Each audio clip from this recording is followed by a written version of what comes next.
今期看 Mono 好貼士，今期同大家科普下長期泊車究竟傷唔傷舊電池。看 Mono 先總結，電車最怕唔係跑長途，而係長期泊住唔喐，超過15日有風險，超過30日高風險。動力電池衰減係不可逆嘅，換電池好貴，記住呢個關鍵，泊車時電量一定要守住50%到70%。Hello， 各位觀眾，大家好，我係看 Mono 小助手。講出嚟你可能唔信，香港咁多電動車，大家都知車係唔可以長期泊住唔喐。但呢個長期究竟指幾多日？我相信絕大部分車主根本冇清晰概念。好多人以為同燃油車一樣，泊3-5個月，頂多蝕夠電池，搭下電就得。咁現實係唔少香港車主只係去深圳、珠海出差，或者返鄉下放長假2個月，返嚟部車已經趴咗喺度，動力電池出現避免唔到嘅衰減，嚴重仲會電芯鼓包，換一組電池喐親都幾萬蚊。咁今日我將一次過講清楚電車長期停放以幾耐為界，點解唔喐架車反而比日日開更傷電池？先畫一條清楚嘅線，對動力電池嚟講，連續停放超過15日已經進入咗長期靜止嘅區間，超過30日就屬於高風險停放。無論你揸 Tesla、比亞迪、小鵬定極客，三元鋰同磷酸鐵鋰只係損傷速度快慢嘅分別，本質係冇分別嘅。好多人覺得呢個標準太嚴，其實係用油車嘅邏輯套落到電動車。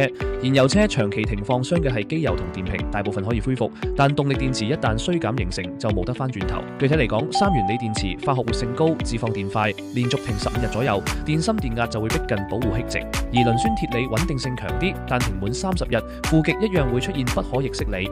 呢度特別提一句，滿電長期停放嘅傷害遠大過低電量停放。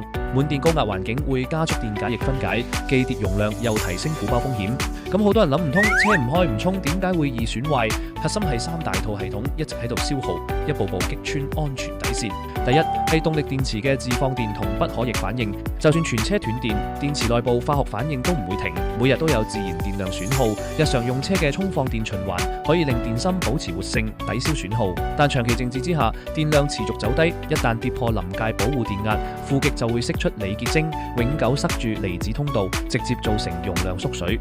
停2-3個月，容量可能永久衰減10到20%，嚴重可以直接成組電池都報廢埋。咁第二係 BMS 電池管理系統持續耗電。電動車鎖車熄火之後 ，BMS 唔會完全停機，要24小時監察電芯電壓同溫度，守住安全底線。每日耗電睇似唔多，連續1-2個月累積落去，就夠將電池拖入深度泄電，觸發休眠保護，即係大家成日講嘅電池瞓死。普通充電樁充唔入，要專業設備先可以激活，仲會造成電芯2次損傷。第三係12V 細電瓶嘅連鎖故障，好多人淨係睇住大電池，忽略咗細電瓶。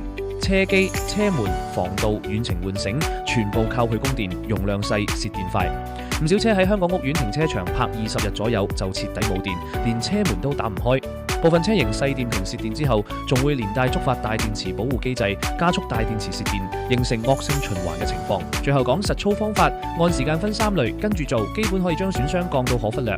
1個月以內嘅短期停放，例如去深圳出差、短途旅行，電量充到50%至70%黃金區間，記得熄埋個哨兵模式，停車監察、遠程喚醒等所有用電功能。掹走外接設備，盡量泊喺有遮陰通風嘅室內停車場。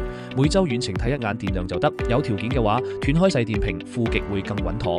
而1至3個月嘅中期停放，例如放長假、返鄉下探親，喺前面嘅基礎上，每25日左右叉1次電，叉到60%就停，可令電芯維持健康電壓。唔方便到場嘅話，可以託親友每個禮拜叉10分鐘電。咁如果去到3個月以上嘅長期停放，最穩妥係託人每半個月叉1次電。冇人睇住嘅話，就將電量精準停喺60%左右，斷開細電瓶負極，熄晒所有聯網功能，盡量泊喺恒溫、避光、乾爽嘅環境，千祈唔好滿電停放，亦唔好虧到20%以下先放。呢兩種情況損傷會加倍放大。最後總結一句，電車係唔驚開長途嘅，至驚就係長期泊住唔喐。記住15日嘅警戒線，守住50%到70%存放電量，比研究各種叉電技巧更能保護舊電池。好啦，多謝大家收睇今期看 Mono 好貼士科普專欄，希望你有學到嘢啦，下次見，拜拜。